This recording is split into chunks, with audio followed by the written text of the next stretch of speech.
Okay. Alhamdulillah. Macam gambar tak apa ni kan. Dengar tak suara saya? Dengar. Terbaik. InsyaAllah. Dengar. Sound jelas dan terbaik insyaAllah. Sian orang menunggu tu ha. Tak apa, insyaAllah. Terima kasih Tuan Haji Arif Fahmi. Okey. InsyaAllah kita nak mulakan. Tuan Haji dah bersedia ke? Kita boleh mula sekarang ke? Oh tadi lagi pasar lagi bersedia. InsyaAllah kita cuba untuk mulakan ya. Okey, bismillahirrahmanirrahim. Sebelum tu nak tanyalah apa khabar Tuan Haji Arif Fahmi, sihat ke? Baik je, baik-baik je. Alhamdulillah. Kalau boleh tahu Tuan Haji dekat mana sekarang? Saya di Kampung Pulau Melaka, Kota Baru, Kelantan lah. Kota Baru, Kelantan. Dia ada gambar handsome tak nampak? Oh, handsome. Alhamdulillah jelas memang nampak. Okey. Nampak ceria insya-Allah, alhamdulillah. Okey, jadi kita ni dah menunggu kan, kita nak tahu Tuan Arif Fahmi dah bersedia dah mungkin dengan macam-macam isi-isi dan poin-poin yang nak dijelaskan dalam kita punya perbincangan pada hari ini, perbincangan tentang ekonomi era madani. Nak kata sekarang kan macam-macam lah cerita, harga ayam naik, harga telur naik. Kenapa benda tu boleh berlaku? Inilah hari ni kita nak tahu dan kita nak minta penjelasan daripada Tuan Haji Arif Fahmi. Boleh ke? InsyaAllah boleh. InsyaAllah. Saya cuba yang terbaik lah. Alhamdulillah. Jadi sebelum tu sebenarnya Tuan Haji, boleh ke kalau kita nak tahu latar belakang Tuan Haji tolong ceritakan sikit sebenarnya apa Tuan Haji punya pengalaman sebelum ni mungkin. Tuan Haji boleh kongsikan kepada kami semua. Okay, Assalamualaikum warahmatullahi taala wabarakatuh. Waalaikumsalam. Dan salam sejahtera kepada yang bukan Islam. Alhamdulillah, salatu wassalamu ala Rasulillah wa ala alihi wa sahbihi wa man walah. Allahumma yassir wa la tu'assir wa tamim bil khair. Cik moderator tadi tanya mengenai latar belakang saya izinkan saya cerita sikit lah. Ya. Nama seperti yang semua tahulah, nama saya Arif Fahmi Abdul Rahman. 2011 saya buat haji, jadi haji lah, orang panggil haji lah saya. Asal dari Macang, Kelantan dan sekarang ni menetap di Kota Baru lah, Kampung Pulau Melaka. Saya adalah jurutera awam, bertauliah daripada Lembaga Jurutera Malaysia, dan saya ada master MBA dan sekarang ni tengah buat PhD. Dari segi pengalaman career saya bermula di consultant engineer di KL pada tahun 1996, dan selepas tu saya join Perbadanan Peti Besar Kelantan, berada di anak syarikat, dan beberapa tahun selepas itu saya dinaikkan pangkat ke MBI Incorporated Proper, dan jawatan terakhir saya sebagai CEO lah, CEO MBI Kelantan. Dan selepas tu berniaga sendiri selama beberapa tahun, dan pada 2021 baru ni dilantik menjadi ketua pegawai eksekutif di Lembaga Getah Property Corporation. Jadi saya ada pengalaman di kerajaan negeri dan kerajaan persekutuan, telah menyertai GLC di sana. Dan selepas saya berhenti daripada Lembaga Getah, sambung semula berniaga sendiri. Dan saya ni memang berasal daripada keluarga perniagaan. Tok saya, ayah saya, adik-beradik saya semua berniaga. Jadi kalau kita tengok hadis Nabi ni, rezeki 90% rezeki daripada perniagaan, dan saya beriman dengan hadis itulah. Dan dari sudut perniagaan saya, core business property. Saya ada buat projek kondominium di dekat TLCC, dan landed property di Dengkil seluas 100 lebih hektar, dan yang terbaru di Kota Baru, kerajaan negeri baru saja memberikan kelulusan dasar kepada saya untuk membina menara 50 lebih tingkat di Kota Baru. Nanti siapa-siapa 5 tahun siap lagi boleh datang jumpa saya, duduk free lah situ. Alhamdulillah. Bukan untuk saya satu, Tuan Haji. Boleh. InsyaAllah. Okey, alhamdulillah. So itulah lebih kurang saya punya latar belakang ringkas. Alhamdulillah. Nampak kerajaan negeri pun dah, kerajaan persekutuan pun dah, GLC pun dah, berniaga sendiri pun dah. Oh, macam-macam lah. Nampaknya memang macam-macam pengalaman yang kita boleh ambil daripada Tuan Haji dan memang macam-macam point of view yang kita nak tengok dan kita nak Tuan Haji tolong jelaskan kepada kami. Saya sendiri sebagai orang awam memang boleh kata kurang sebenarnya memahami berkenaan dengan ekonomi bila orang kata berkenaan dengan inflasi, mengatakan berkenaan kejatuhan nilai ringgit. Memang kita susah sangat nak faham Tuan Haji. Jadi mungkin kita nak ke next soalan. Sebenarnya kita nak tanya kepada Tuan Haji. Bolehkah jelaskan tentang kedudukan nilai ringgit kita yang sekarang ni? Sebabnya nak katanya kenapa kedudukan nilai ringgit ni dia berkait juga dengan ekonomi domestik negara. Maksudnya bila nilai ringgit berkurang ataupun meningkat, dia akan mengganggu sistem perniagaan domestik negara. Kenapa benda tu boleh berlaku, Tuan Haji? Ya, soalan baik dan ini merupakan persoalan pokok forum pada malam ini. Semua saya nak betulkan sedikit. Saya bukan pakar ekonomi, saya ahli perniagaan. Jadi apa pun saya cuba yang terbaik untuk memberi pandangan saya selaku seorang jurutera profesional yang terlibat dalam bidang korporat selama 25 tahun dan memang saya telah mengalami sendiri kesan-kesan kejatuhan ringgit dan sebagainya yang telah melanda negara kita buat masa ni.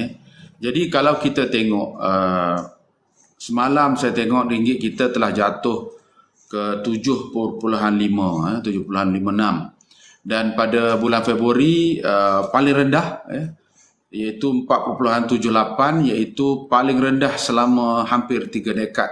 Ia hampir sama dengan kejatuhan ringgit pada AFC dulu. AFC ni Asian Financial Crisis dulu pada tahun 1998 di mana pada masa itu juga Datuk Seri Anwar PMBX kita sekarang ni menjadi Menteri Kewangan. Dan sekali lagi berlaku ketika dia juga Menteri Kewangan Jadi tak tahu apa yang terjadi sebenarnya, mungkin takdir Allah dan juga ada perkara-perkara yang hidden yang berlaku yang Allah takdirkan. Dan kalau kita tengok pakar-pakar ekonomi dan juga penasihat ekonomi bank-bank di KL telah menggariskan beberapa sebab utama kejatuhan ringgit. Jadi kalau kita tengok kata akhbar dan interview dan juga TikTok dan podcast mengenai isu kejatuhan ringgit ni, secara ratanya telah menyimpulkan beberapa sebab utama lah. Jadi kalau saya boleh sebut, disebut bahawa kejatuhan ringgit ni adalah berpunca daripada kekuatan dolar tu sendiri selaku mata wang dunia. Dan juga kejatuhan ringgit ini berlaku kerana kelemahan renminbi, iaitu negara yang paling banyak berdagang di seluruh dunia menggunakan renminbi, mata wang dia, China. Dan China juga sekarang ni dalam proses ataupun dalam keadaan mengalami kesulitan ekonomi. Jadi apa juga berlaku kepada China selaku pengekspor terbesar di dunia ini, kesan dia kepada nilai ringgit dan juga nilai mata wang asing yang lain, jiran-jiran kita seluruh Asia Tenggara juga jatuh. Dan kalau kita tengok sebab-sebab lain, mungkin ada juga pakar-pakar ekonomi menyatakan bahawa kejatuhan ringgit ini adalah banyak juga berpunca daripada kejatuhan harga minyak sedunia. Lebih kurang dalam tempoh 5-6 tahun yang lepas bermulanya kejatuhan harga minyak, dan kita tengok semua negara-negara pengeluar minyak telah mendapat tekanan ekonomi yang sangat hebat termasuk negara kita, dan menyebabkan sumber peralatan negara susut dan kita terpaksa mencari pendapatan lain. Dan ini juga yang telah terjadi kepada negara lain yang mana negara-negara seperti contoh secara obviousnya kalau kita tengok di Arab Saudi, dia telah diversify ataupun mempelbagaikan sumber pendapatan negara sehingga mungkin sampai ke tahap mengorbankan beberapa prinsip negara. Jadi ini sebenarnya senario berlaku di seluruh dunia, terutamanya negeri-negeri yang membangun seperti Malaysia.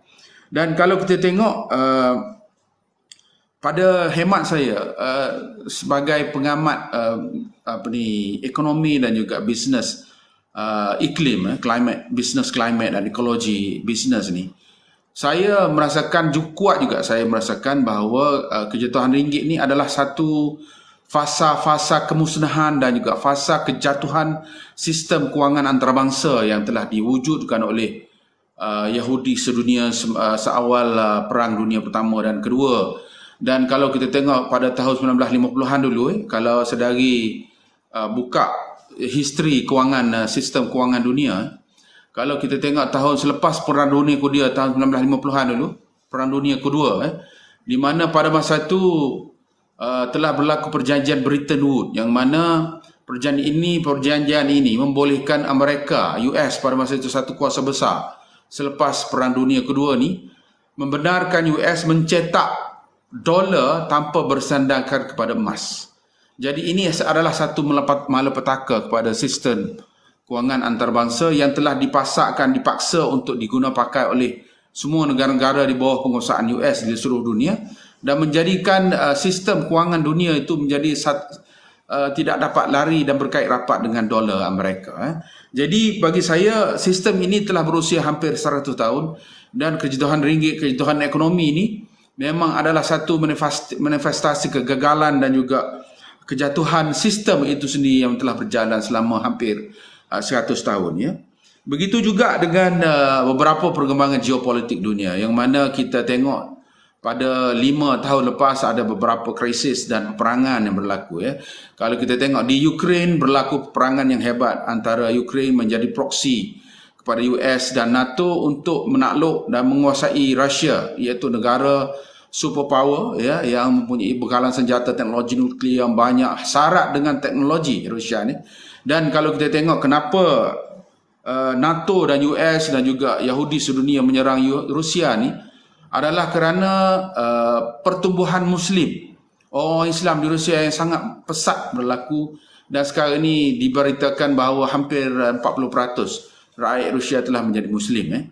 Jadi bila berlaku peperangan ini di atas proksi Ukraine, proksi kepada NATO dan US, dan telah berlaku perbelanjaan yang begitu di luar jangkaan kepada negara-negara NATO dan Rusia itu sendiri dalam geopolitik dunia, dan menjadikan ia telah memberi kesan kepada sistem kewangan dan sistem ekonomi antarabangsa yang mana masih dikawal oleh elit kapitalis dunia, US dan negara-negara kaya, ya. Jadi ini beberapa faktor yang saya merasakan bahawa menjadi punca kepada kejatuhan ringgit kita.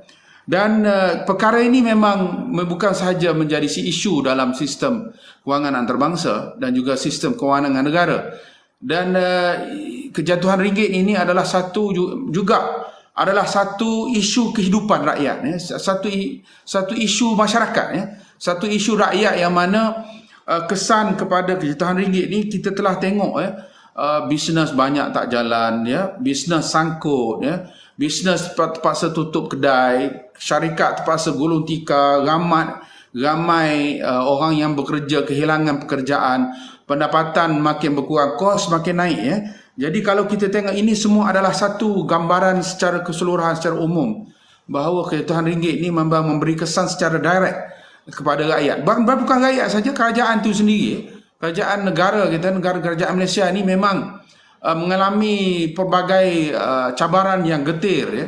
Dan masalahnya sekarang ni bagi saya, Cik Malisa, bagi saya masalah sekarang ni kebimbangan rakyat yang sangat risau dengan perkembangan semasa ni adalah kerana buat masa ini, pada pandangan saya, buat masa ini tiada satu langkah yang konkret, yang ampuh yang telah dibuat, yang telah direka bentuk ataupun dirancang oleh kerajaan untuk menangani masalah ini secara serius, ya. Dan kalau kita tengok statement daripada PMX itu sendiri ataupun Menteri Ekonomi Rafizi yang mungkin sebelum ini banyak formula dan sebagainya, saya baca kenyataan Rafizi, ya. Dia kata dia minta rakyat Malaysia sabar, ya, dia kata. Jadi saya ni antara peminat dia lah sebelum election hari itu, sebab dia membuat ucapan-ucapan yang sangat convincing, sangat meyakinkan saya sebagai profesional, dan saya melihat dia adalah salah seorang pemimpin muda negara yang boleh mengambil alih tampuk pemerintahan negara, Tapi apabila diberi kuasa, tapi dia kelihatan gagal untuk membawa apa-apa impak kepada ekonomi Malaysia. Mungkin ada perkara-perkara yang dia tidak boleh cerita kepada kita, mungkin masalah dalaman parti dan sebagainya, ya, yang mungkin nak melihat dia fail. Saya rasa desas-desus dalam PKR pun ada juga begitu, ya. Orang nak tengok Rafizi fail, ya. Begitu juga dengan PMX itu sendiri, ya, yang telah menjawat jawatan Perdana Menteri selama lebih kurang setahun, ya. Dan kalau kita tengok PMX, kenyataan dia sangat mengecewakan. Saya baca kenyataan dia minggu lepas, dia kata jangan politikkan isu ringgit jatuh, ya.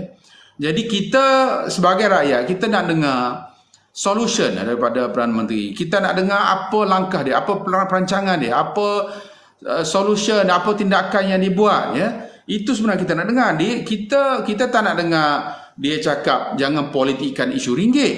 Ya, kita warga bisnes ni memang kita tak politikkan isu, tapi realitinya isu tu telah menjadi isu politik, ya. Dan kalau kita tengok, kalau kita kaji kenyataan dia tu, kerana dia cakap, dia kata jangan politikkan kejatuhan ringgit sebagai satu isu politik. Dan saya rasa kenyataan itu lebih kepada menjaga kuasa dia untuk terus berkuasa, dan dia tak nak pemimpin pembangkang, parti-parti politik pembangkang dan juga parti-parti komponen kerajaan persekutuan itu sendiri mendesak dia untuk letak jawatan bagi saya. Jadi ini adalah satu move ataupun satu kenyataan yang sedikit selfish, menjaga diri sendiri sahaja tanpa menghiraukan kesengsaraan rakyat di atas isu-isu kejatuhan ringgit ini. Jadi saya sebagai rakyat Malaysia, saya nak melihat kerajaan negeri perlu ada pakar-pakar ekonomi di MOF, di negara, di bank negara, di MOF, even di Jabatan Perdana Menteri perlu berkumpul, buat satu task force, sit down every day dan plan what to do, dan post kepada PM supaya benda tu dijalankan. Ini yang dibuat oleh Tun Mahathir dulu. Kalau kita tengok, kalau kita masih ingat masa tu saya masih berusia 20 tahun, 23 tahun pada masa tu. Saya masih ingat Dr. Mahathir pada masa itu selaku Perdana Menteri menubuhkan M10, Malaysian Majlis Tindakan Ekonomi Negara. Dan saya dimaklumkan, sempat bercakap dengan beberapa orang yang terlibat dalam jawatankuasa ini.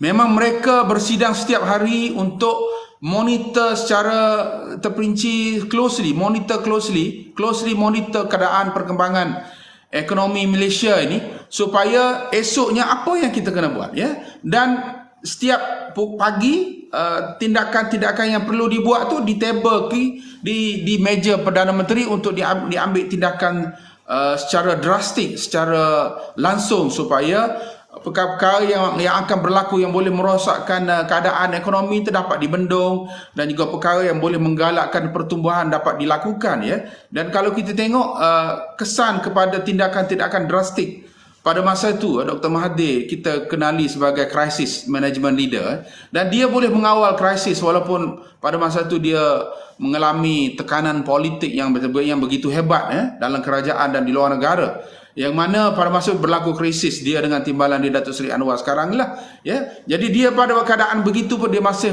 berjaya untuk mengikat ringgit pada 3.8 berbanding dolar pada masa itu, ya. Dan tujuan dia mengikat ringgit ni adalah untuk menyekat ringgit itu sendiri daripada terus dimanipulasikan oleh currency trader, international currency traders, ya. Jadi ini adalah satu tindakan untuk menghalang ringgit itu terus jatuh, ya. Dan kita perlu memberi pujian kepada tindakan ini. Dan begitu juga dengan pakej ransangan yang saya ingat lagi keluar di dada-dada akhbar pada masa itu. Ya, masa itu kita baca Harakah, baca berita harian, baca utusan, ya. Masa tu TikTok belum ada lah, Melissa. Jadi pakej ransangan berbilion ringgit ni telah inject dalam sistem kewangan negara, dalam sistem iklim perniagaan negara, supaya bisnes terus berjalan, orang yang makan gaji terus dapat makan gaji, orang yang mempunyai small business masih boleh dimanfaatkan daripada sistem duit yang telah disuntik dalam sistem ekonomi yang begitu banyak. Ini adalah pakej ransangan untuk merangsang dan meneruskan sistem ekonomi supaya bergerak tanpa henti. Dan Dr. Mahathir pada masa itu cuba membuat halangan supaya rakyat terjejas dari sudut ekonomi dan menjadikan rakyat walaupun ada masalah politik tapi rakyat terus masih boleh hidup dengan selesa pada masa itu. Tiada direct impact sangat kepada rakyat dan kita tengok ini adalah satu drastic action yang perlu dibuat oleh PMX yang saya mengharapkan PMX ni walaupun dia dalam tempoh setahun ni kalau kita tengok tiada apa yang boleh dibanggakan prestasi dia tetapi saya pada kali ini saya mengharapkan dia buktikan bahawa dia adalah crisis management leader kita nak tengok kewibawaan dan keupayaan PMX selaku orang yang mempunyai wibawa menerojui Malaysia sekarang ni membuat tindakan-tindakan drastik yang mungkin tidak popular dan dia perlu buat untuk menyelamatkan ekonomi negara dan sistem kewangan kita daripada ringgit terus jatuh dan kita tak tahu jatuh sampai mana walaupun ada pada awal tahun baru ni ada satu rumors satu khabar angin menyatakan ringgit akan jatuh melebihi harga rahmah RM5 iaitu RM6.20. Saya tak tahu ini angka ini datang daripada mana tetapi Bank Negara telah memberi satu penafian kepada angka ini. Dia kata angka 6.2 ni adalah satu palsu dan dia kalau kita tengok statement Bank Negara saya pelik juga krisis ekonomi ni menteri semua senyap Bank Negara yang bercakap jadi Bank Negara telah mengunjurkan bahawa ringgit akan kembali naik pada hujung tahun. Jadi kita doakan sebagai rakyat Malaysia kita doakan supaya unjuran yang dibuat oleh Bank Negara itu betul dan saya harap Bank Negara ni dia yalah kadang-kadang kita sapu kapet kan atas bersih bawah kapet tu banyak lagi benda jadi saya harapkan it's a genuine statement daripada Gamno Bank Negara menyatakan bahawa ringgit akan kembali naik menjelang pertengahan ataupun hujung tahun inilah dan itu menjadi satu harapan kepada kita dan salah satu perkara lagi saya nak sebut adalah kenapa perkara ini berlarutan tanpa satu solution yang konkret dan kalau kita tengok kabinet jamaah menteri yang ada sekarang ni saya rasa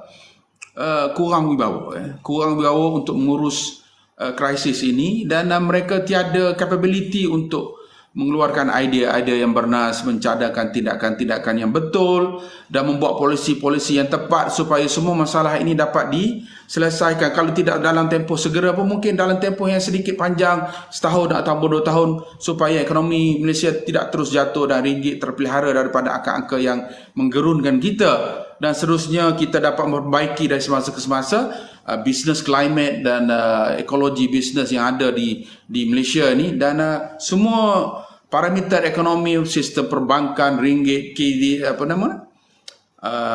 KDNK, FDI kembali tumbuh untuk memperbaiki semua masalah-masalah yang berlaku dalam tempoh lebih kurang 10 tahun yang telah berlaku.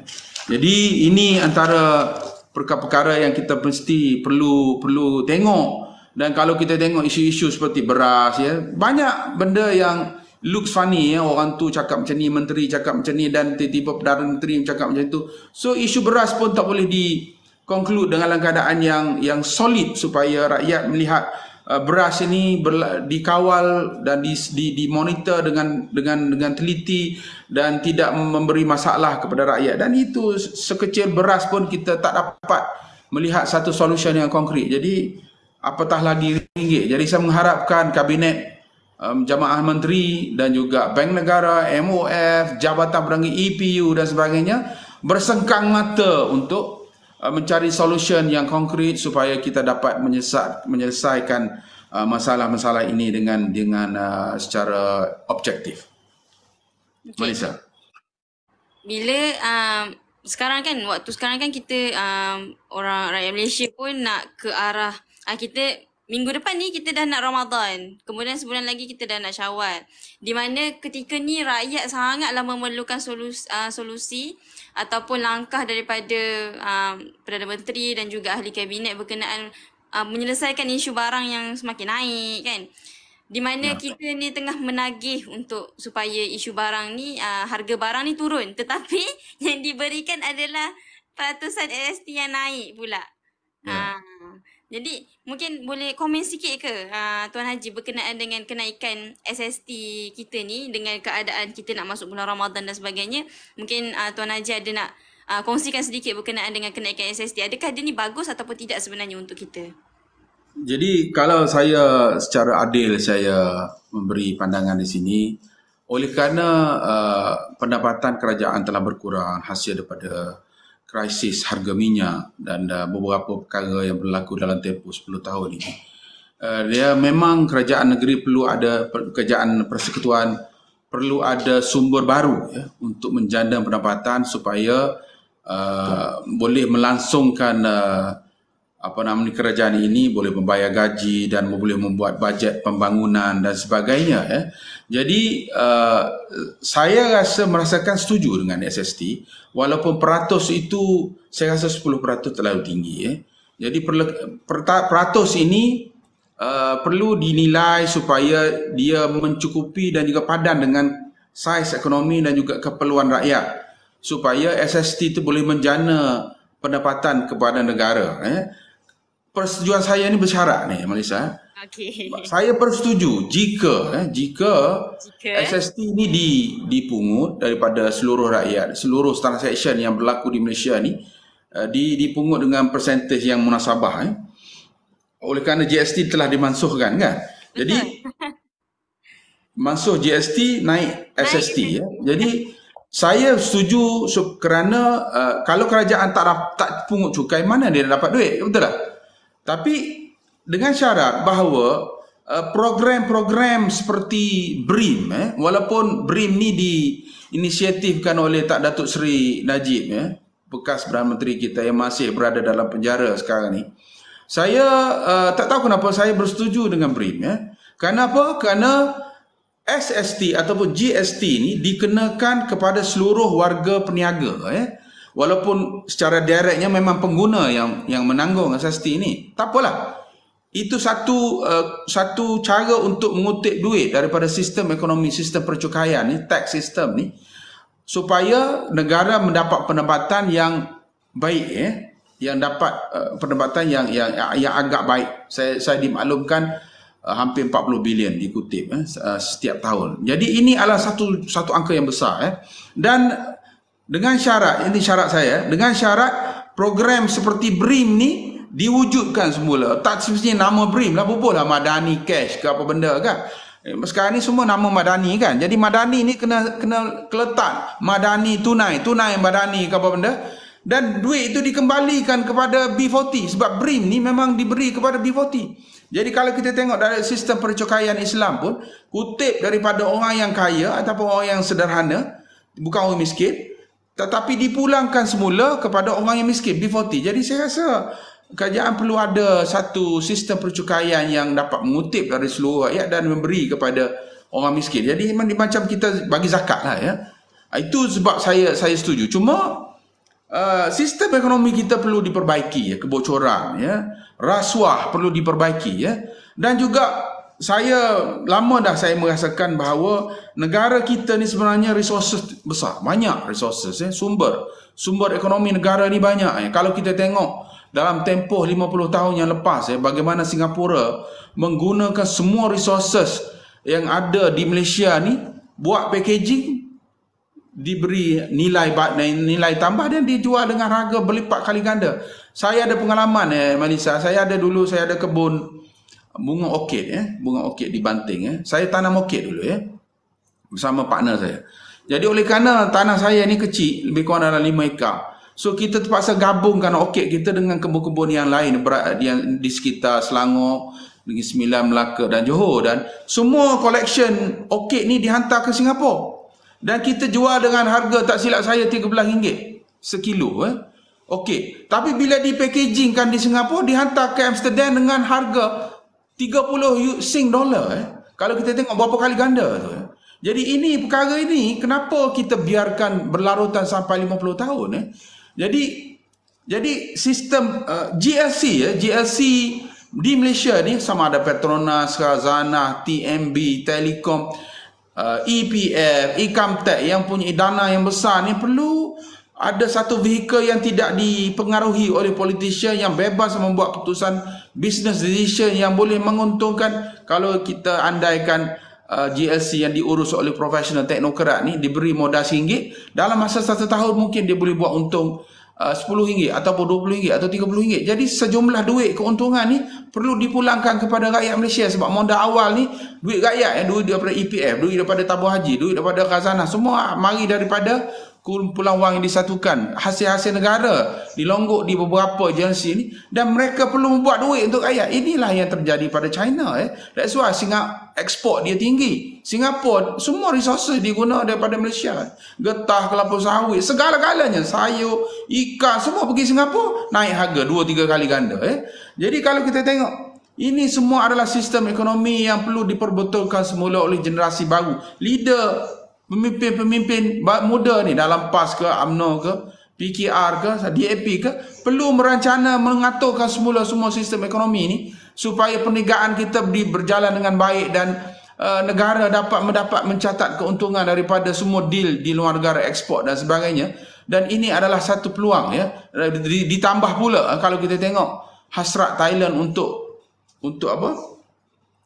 Untuk belah laut dia, create another street, segenting kera dah. Jadi kalau kita tengok dalam tempoh 5 tahun lagi, Thailand ini menjadi satu pusat perdagangan antarabangsa, dan mungkin negara-negara utara Semenanjung Perlis, Kedah, Kelantan, Terengganu, Pahang ni, utara Perak dapat manfaat yang baik jika kita gunakan semua perkembangan semasa yang akan berlaku dalam tempoh 15 tahun ni, 5 tahun lagi. Kalau saya Perdana Menteri, saya bentuk satu jawatankuasa macam mana nak rancang supaya Malaysia dapat manfaat daripada Thai crossing di segenting kera, Jadi ini perkara yang sama Singapura buat 50 tahun ni, kita boleh buat juga menggunakan laluan perdagangan baru di Thailand ni, dan saya rasa resources di Semenanjung Malaysia mengarah ke utara selepas pada selat Thai ni beroperasi untuk memindahkan barang daripada timur dan barat. Jadi saya rasa ini antara peluang untuk negara menjana pendapatan. Pada masa tu mungkin SST kita tak perlu dah, sebab semua GLC mencatat keuntungan mungkin 100 bilion, mungkin 1 trilion GLC kan. Jadi orang politik jangan kacau lah, jangan kacau GLC ni, jangan ada pengaruh politik, macam Tuanku Agong kita, dia nak Petronas berada di bawah dia, permintaan dia gitu kan. Ya, saya setuju, sebab di bawah orang politik, dia di bawah pengaruh kuasa politik ni, dia akan jadi macam-macam, bocor dan sebagainya. Kalau mungkin Tuanku Agong mungkin dia boleh mengaturkan semula Petronas tu menjadi satu business entity yang paling baik untuk rakyat Malaysia. Betul-betul, saya setuju. Sebabnya kalau kita tengok sekarang macam GLC ke, macam apa-apa inilah yang di bawah kerajaan ni, nanti kan sekejap ada lantikan politik, ada macam-macam lah kita dengar kan. Orang yang tak menang dalam pilihan raya dapat kedudukan dan sebagainya. Dia satu kekhilafan lah rasanya, yang kita rasa janggal lah kalau ianya berlaku dalam negara. Okey. Saya masih teringat dalam satu temu bual wartawan, dia bertanya kepada PMX berkenaan dengan kenaikan SST. Kemudian jawapan daripada PMX adalah tanya pada Gubernur Bank Negara. Sebenarnya dia sedikit sebanyak memberi satu impak besar kan, kesan kepada rakyat Malaysia, menantikan jawapan daripada PMX tu apa solusi kepada kami. Tapi rupanya dia suruh tanya orang lain. Satu kenyataan yang kalau kami sebagai rakyat, kami akan kata tidak bertanggungjawab lah. Sekurang-kurangnya adalah sedikit comfort, kenyataan yang boleh memberikan sedikit peluang kepada kami, dan kemudian lah rasanya kalau kita nak cerita berkenaan dengan kenyataan-kenyataan yang macam tu, memang banyaklah kita boleh dengar. Okay, cumanya satu perkara lah yang saya terfikir semasa selepas daripada pandemik dalam tahun sebelum, mudah kata sebelum daripada PRU berlaku, sebenarnya Malaysia ada pernah kita punya ekonomi nilai ringgit kukuh, dan juga ekonomi kita sedikit sebanyak ada meningkat sebelum daripada PRU. Senang kata selepas daripada pandemik COVID-19. Tapi tiba-tiba selepas daripada PRU tu kita tak dengar lagi satu berita yang baik berkenaan dengan ekonomi, ataupun kalau ada mungkin dalam jangka yang sekejap sangat. Tak ada nilai ringgit mengukuh, ada pun yang menyederhana. Ekonomi menyederhana. Sedangkan benda tu sebenarnya menurun. Jadi pada pandangan Tuan Haji kan, kenapa benda tu boleh berlaku? Maksudnya selepas PRU dia jadi berubah, sedangkan sebelum PRU kita meningkat dan nilai ekonomi ada masa kita meningkat. Tapi sebenarnya apa pemangkin kepada penyebab kemeruduman ekonomi kita yang sekarang ni lah, sampai hari ni kita masih terasa lagi kesannya kemeruduman ekonomi tu? Ya, seperti yang disebut oleh Melissa tadi ya, kita apa yang saya boleh sebut adalah tiada satu tindakan ataupun langkah-langkah yang diambil oleh kerajaan, sama ada tindakan atau pernyataan daripada Perdana Menteri ataupun menteri-menteri yang berkaitan yang boleh meyakinkan kita, perkataannya meyakinkan, it's a convincing statement yang boleh meyakinkan kita bahawa Malaysia ni telah dibawa ke satu arah yang baik. Jadi itu sebab antara perkara yang merisaukan rakyat ya. Kalau kita tengok statement daripada PMX pun sangat mengecewakan ya. Bagi saya dia sebagai Menteri Kewangan dan juga Perdana Menteri ya, perlu respon secara direct isu-isu ekonomi yang berlaku di negara, sebab rakyat ingin tahu Malaysia ni dibawa ke mana ya. Kalau kita tengok ringgit makin jatuh, harga barang makin naik, bisnes banyak lingkup, rakyat makin susah ya. Kalau kita tengok semalam, saya tengok status WhatsApp kawan saya, dia single mother. Dia kata bulan 3 ni bulan kritikal, bulan Mac ya, kerana bulan Mac ni dah ada 3 perkara ya. Satu, sekolah masuk. Betul. Malaysia tak ada anak lagi, mungkin tak rasa lah. Saya ada 7 orang anak ya. Dah ada anak Malaysia? Belum ya. Jadi saya ada 7 orang anak, orang yang ada 3 orang, orang yang ada 4 orang anak ni bila datang sekolah baru ni, musim baru, kalau yang tak ada duit lah, garu kepala sebenarnya. Nak beli beg baru, nak beli kasut sekolah yang baru, buku baru, pensel baru, stokin baru, tudung, baju sekolah baru. Tu tak termasuk dengan kurikulum lagi, macam-macam baju, buku dan sebagainya, alat-alat.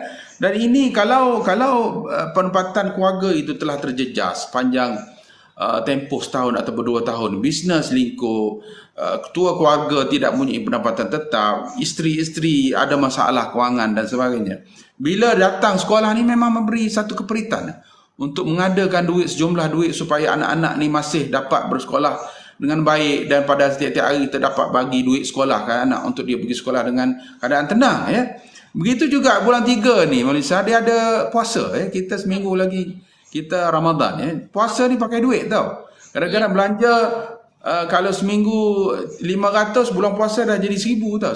Dia tak tahu kenapa jadi puasa dia belanja lebih sikit Jadi puasa ni adalah satu kengerian kepada seluruh rumah single mother ni oleh kerana dia dah banyak melihat bahawa pakai duit banyak pakai duit Begitu juga dengan hari raya Hari raya ni anak-anak kalau 3 orang semua nak ada baju raya kasut raya kena ada, baju raya, kasut raya, kena ada beg raya Jadi semua keperluan hari raya ni memang dalam masa sebulan ni ibu bapa yang mempunyai pendapatan yang rendah dan P40 ni sangat memang memberi masalah kepada mereka. Dan kalau kita tengok ini sebab kalau kita tengok jenayah meningkat rompakan, kecurian kadang-kadang kalau kita tanya ada kes-kes sebelum ni antara rakyat yang terpaksa mencuri untuk bagi susu kepada anak, beli pampers kepada anak Ini adalah satu tindakan-tindakan yang terpaksa untuk mereka lakukan demi memberi sesuatu yang wajib,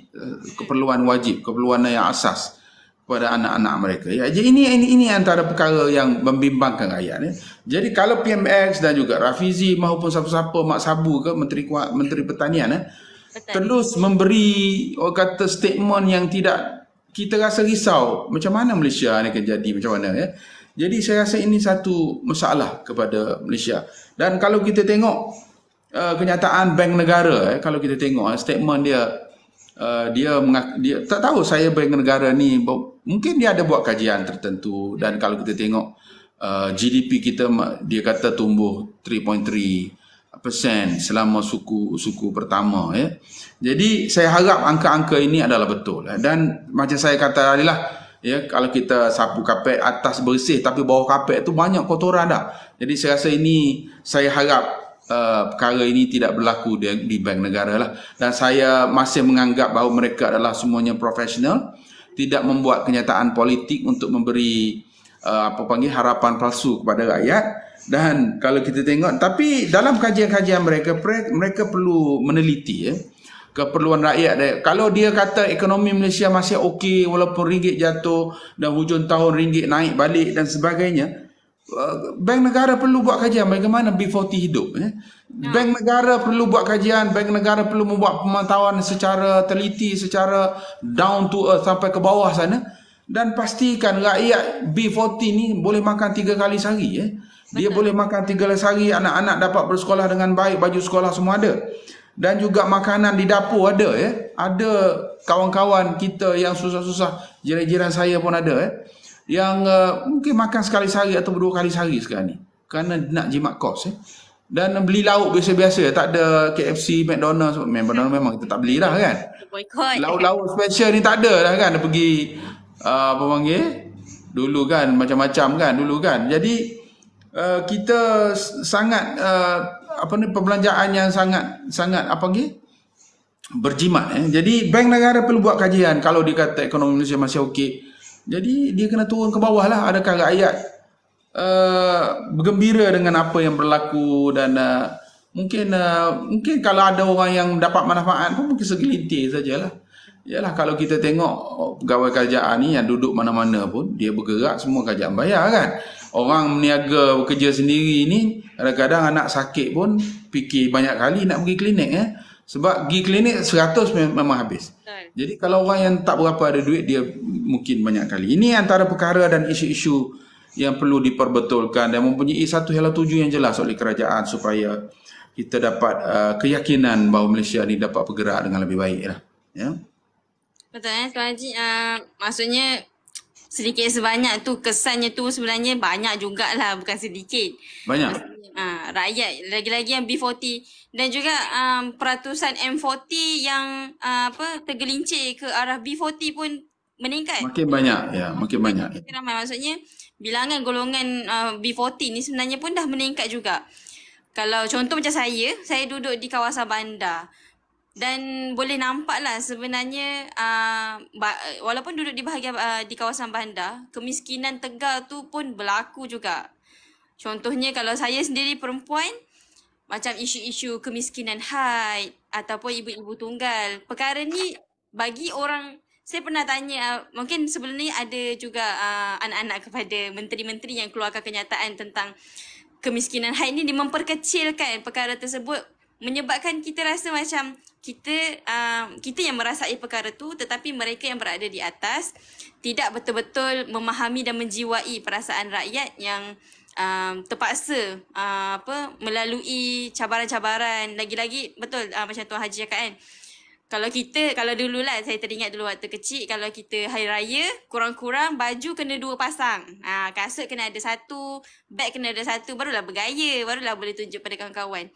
Tapi untuk masa sekarang, nak katanya nak makan berbuka pun fikir banyak kali lah dan sebagainya. Jadi kesan ni kita nampak dia semakin lama, dia semakin membesar dan dia menjadi satu kanser kepada masyarakat. Dan kita takut dia akan menjadi satu barah yang besar lah kepada masyarakat.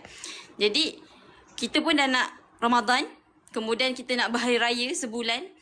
Jadi Tuan Haji, kalau adalah daripada Tuan Haji, mungkin Tuan Haji nak berikan sedikit resolusi kepada rakyat ataupun kepada kerajaan, apa yang sepatutnya kerajaan ambil ataupun apa yang kita sebagai rakyat ni boleh lakukan di zaman yang serba-serbi mahal.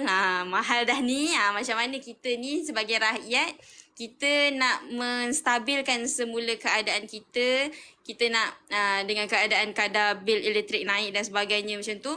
Macam mana sebenarnya, apa langkah yang patut rakyat buat dan sebenarnya apa resolusi daripada kerajaan perlu ambil sekurang-kurangnya 2 bulan daripada sekarang? You maksudkan apa yang kita boleh cadangkan ke? Ya, kita cadangkan. Okey, saya rasa saya nak sentuh mengenai langkah-langkah kerajaan dulu sebelum masuk kepada cadangan. Jadi cadangan memang ada lah. Banyak benda yang boleh dia buat. Sebagai sebuah negara, dia ada kuasa sebelum pada kita masuk kepada langkah-langkah atau cadangan yang kita nak buat, saya rasa perkara yang kita bincangkan ini adalah sangat serius dan dia merupakan satu masalah utama negara sekarang ni, masalah ekonomi. Jadi apa yang saya ingin lihat adalah kerajaan Malaysia yang diketuai oleh Datuk Seri Anwar Ibrahim perlu menyediakan ataupun merangka hala tuju yang jelas. Biar rakyat faham dan biar rakyat tahu apa kerajaan nak buat. Dan perlu ada satu pasukan yang mantap. Kalau kita tengok jemaah menteri ni, minta maaf lah, Munga Bamak ni kawan-kawan kita. Bagi saya Bamak lah, saya sangat kecewa lah dengan Menteri Pertanian kan. Dia sekarang ni kita kan tak cukup makanan kan. Jadi sepatutnya dia bergerak aktif, membuat langkah-langkah yang program-program yang baik supaya kita dapat yakin bahawa Malaysia dapat ditadbir dengan baik. Dan hala tuju yang jelas yang merangkumi pelbagai masalah-masalah utama negara dan PMX perlu maklum kepada rakyat apa masalah terkini di atas perancangan dia, di atas pemantauan dia, apakah progres terkini, pencapaian yang telah dicapai dalam tempoh sebulan ataupun 2 bulan. Ini kita nak tengok daripada Menteri Kewangan Ini kita nak tengok daripada Menteri Kewangan dan PMX selaku Perdana Menteri dan Menteri Kewangan Jadi ini malangnya tidak berlaku dan wartawan tanya dia divert kepada UMNO Bank Negara, dia divert kepada orang tu dakwah ini. Jadi saya rasa ini bukan cara untuk kita mentadbir Malaysia lah. Jadi itu satu, hala tuju saya nak tengok. Yang kedua, mungkin kabinet minister ni dia ialah perhentikan berdasarkan kepada parti politik Jadi saya rasa perlu pos-pos utama tu perlu dilihat semula kementerian utama perlu dilihat semula yang pastikan kita letak kepada orang yang betul kompeten untuk menerajui kementerian itu supaya kementerian itu dapat membuat langkah-langkah dan juga tindakan-tindakan yang strategik yang membantu menyelesaikan masalah ekonomi dan juga membantu Perdana Menteri untuk menyelesaikan masalah ringgit jatuh dan masalah ekonomi. Jadi saya rasa kalau kita melantik menteri berdasarkan kepada pos politik kalau masa biasa boleh kalau masa kita keadaan okey dan sebagainya. Ini kita perlu merangka berdasarkan kepada krisis yang berlaku orang kata crisis management team ni dia kena kompeten, very kompeten Jadi saya mengharapkan itu perubahan yang akan dilaksanakan oleh PMX Jadi Malaysia tanya tadi apa yang kita boleh buat kita ni berapa minit dari Malaysia? Baru 40 nak sejam dah. Belum sejam lagi. Ni soalan terakhir ke soalan yang keberapa ni? Ni kita penutup lah. Okey. Jadi saya rasa saya ada fikir ada beberapa perkara yang boleh dibuat. Yang pertama sekali, of course, Perdana Menteri perlu ada satu task force yang merangkumi pelbagai bidang. Tak semestinya orang politik pakar-pakar dalam negara ni banyak pakar-pakar ekonomi yang boleh mengurus ekonomi dengan baik dan tahu apa yang perlu dibuat dan sebagainya. Saya masih ingat dulu M10 dipengerusikan oleh Tan Sri Magno Yaakob dan dia sangat aktif dan rajin untuk menganalisa situasi semasa dan membuat tindakan yang perlu setiap hari supaya perkara ini kalau kelemahan boleh dibendung dan kalau kelebihan benda tu boleh diteruskan Jadi saya rasa kena ada satu tim lah. Kena ada satu tim task force supaya khusus kepada ekonomi macam mana nak mengurus ekonomi. Yang kedua, kerajaan perlu cari jalan lah untuk menurunkan harga barang sebab sekarang ni harga barang boleh dikatakan semua benda naik Jadi hari tu pun kita dengar dia bicara naik kan, semua naik. Jadi sekarang ni memanglah naik, makin naik dan tak turun-turun Jadi saya rasa antara tugas utama task force ini adalah untuk melihat barangan-barangan yang naik, terutamanya barangan asas kehidupan ni, barang-barang makanan dan sebagainya dapat dikawal. Kalau tidak naik pun maknanya dikawal supaya tidak terus naik Dan yang kedua, ini mungkin tidak popular dan sukar untuk dibuat, tapi kalau ada kaedah-kaedah yang baik mungkin boleh dibuat Saya rasa saya dah lama dah sebenarnya terfikir perlu ditugaskan pada satu kementerian ataupun JLC atau apa juga. Saya rasa macam MARA ke ataupun menggunakan struktur kampung-kampung ni kan, dia setiap komuniti ni dia boleh menyediakan makanan tersendiri. Macam contoh satu kampung dia boleh sediakan satu kolam ikan, dia bela ikan ya. Jadi kalau dia tak ada lauk, dia boleh pergi beli kat situ dengan harga yang murah. Ya, dia bela sendirilah ikan tu ya.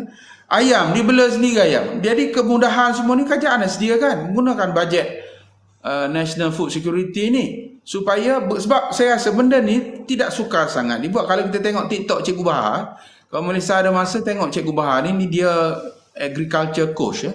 Jadi dia ni tengok okey bela kambing macam ni berapa tahun buat untung berapa. Dia boleh simplify dia punya cara kaedah tu supaya nampak benda tu sangat-sangat simple dan sangat mudah.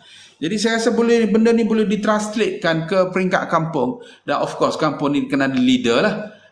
Tak semua benda boleh buat, tak semua kampung boleh buat, selektif lah. Kalau kampung tu macam Tok Hulu, dia ada satu leadership skill yang baik dan dia ada satu tenaga kerja yang baik, jadi boleh letakkan modal katakan 50,000 untuk gali kolam, beli ikan kan. Dalam masa 3-4 bulan boleh makan dah ikan tu, dan ikan tu terus membiak dan bekalan ikan tu sentiasa ada. Dan kurangnya kalau orang B40 tak ada lauk, pergi ya kain ikan tu, dapatlah lauk dia 3-4 ekor kan, boleh makan ikan. Begitu juga ayam, begitu juga sayur. Sayur sekarang ni macam-macam kaedah boleh dibuat. Dalam rumah pun boleh tanam sayur sekarang. Jadi kalau kerajaan mempunyai secara intensif membuat satu panggil program untuk menanam sayur dalam rumah sebagai contoh ataupun setiap tanah terbiar di negara, tanah terbiar terlalu banyak. Jadi kerajaan ni kerajaan yang punya dana yang cukup ni, khazanah ke, Petronas ke, tabung haji ke, siapa ke, beli semua tanah terbiar ataupun pajak semua tanah terbiar ni, buat program makanan ya, tanam sayur, tanam buah, bela ikan, bela ayam, carikan orang-orang yang dah pakar dalam bidang ni, bagi tanah, bagi resources, bagi modal, supaya di setiap kampung, di setiap daerah, di setiap negeri banyak tempat sumber makanan, dan kita tak perlu import ya, kita tak perlu import sebab makanan sekarang ni harga import mahal, naik, ringgit jatuh, jadi harga import makin mahal. Begitu juga dengan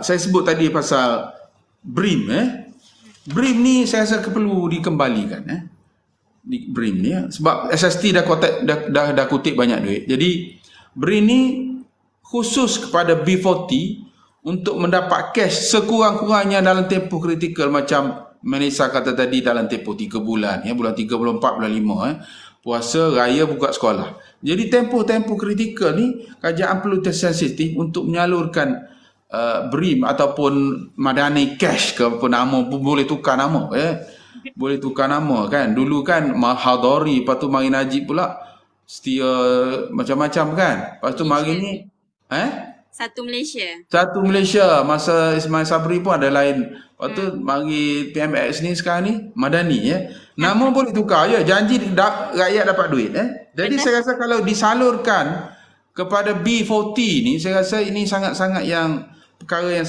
sangat diperlukan oleh mereka ni, terutamanya dalam tempoh kritikal 3-4 bulan ni. Dan duit ini boleh diambil daripada sebahagian daripada SST jadilah. Dan PMX kalau jalankan ini, sebenarnya duit diambil daripada SST. Jadi orang yang bayar SST ni, dia rasa mungkin duit dia, sebahagian duit dia dipulangkan kepada golongan yang memerlukan. Ini dia menganggap itu sebagai satu sedekah untuk bagi SST kepada rakyat kan. Dan satu perkara lagi, yang keempat, saya rasa kalau kerajaan, of course setiap benda ni kita kena buat kajian sebelum buat kan. Kalau PKP dulu kita masih ingat kan, kita telah diberi moratorium kan, betul tak? Moratorium. Selama setahun, patut tambah setahun lagi, 2 tahun semua total. Jadi boleh bagi moratorium sekurang-kurangnya 3 bulan ni kan.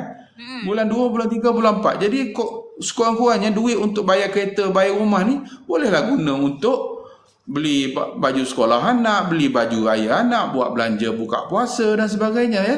Jadi kalau tak nak panjang, tak apa, buat 3 bulan je moratorium ni. Jadi saya rasa saya pun suka kalau benda tu dibuat. Kalau ada kena BSP Jadi bolehlah ada surplus cash kits untuk buat benda-benda lain ya. Betul. Dan begitu juga kepada usahawan-usahawan lah yang telah berhenti kerja, hilang kerja dan sebagainya, nak memulakan perniagaan. Saya rasa sekarang ni memang dah ada, cuma mungkin tak ramai orang tahu semua sumber dana, geran, perniagaan dan sebagainya. Benda ni perlu diperluaskan, diiklankan di ada akhbar, bukan TikTokers saja cakap dalam TikTok sini ada geran ini, sini ada geran. Saya tengok ke TikTok je dia cakap. Kerajaan tak keluar pun dalam TV, geran ni boleh diambil di mana dan sebagainya, boleh apply macam mana, cara nak apply apa semua kan. Saya rasa kalau iklan di TV, rasa ramai yang minta.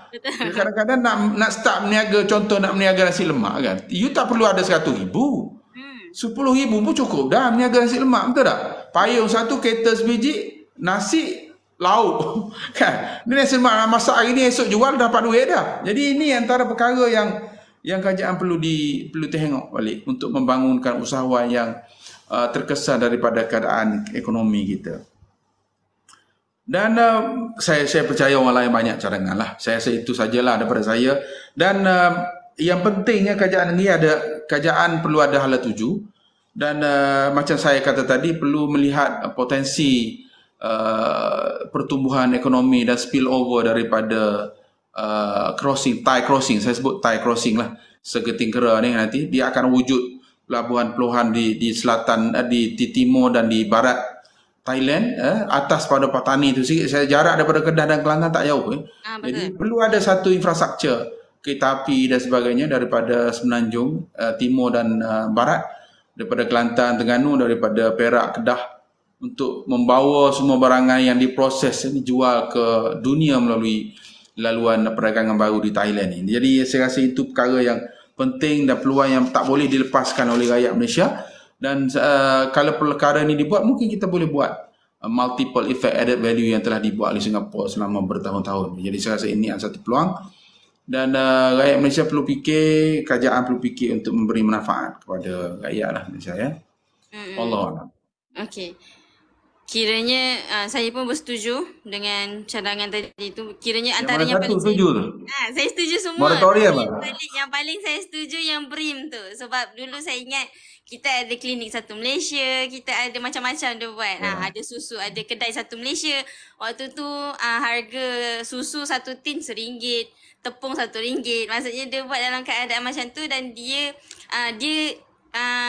bina ataupun dia adakan macam contoh klinik satu Malaysia, dia buat di setiap ada di mana-mana komuniti di dalam kampung dan sebagainya.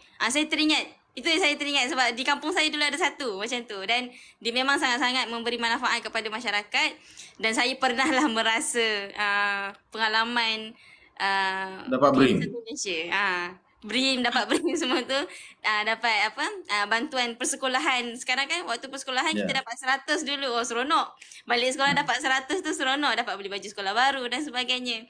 Jadi itu antara saya rasa kalau kerajaan nak buat antara yang paling cepat dan tuntas, saya rasa memang one off cash lah. Betul memang direct impact pada B40 ya. Memang direct impact pada B40. Jadi kiranya banyak perkara sebenarnya kita bincangkan, dan sebenarnya ada banyak lagi isu-isu yang ekonomi yang kita patut tahu dan kita nak kongsikan juga sebenarnya. Tapi disebabkan kesuntukan masa, ni pun sebenarnya antara dah banyak juga penerangan yang boleh memberi satu kiranya penjelasan kepada rakyat.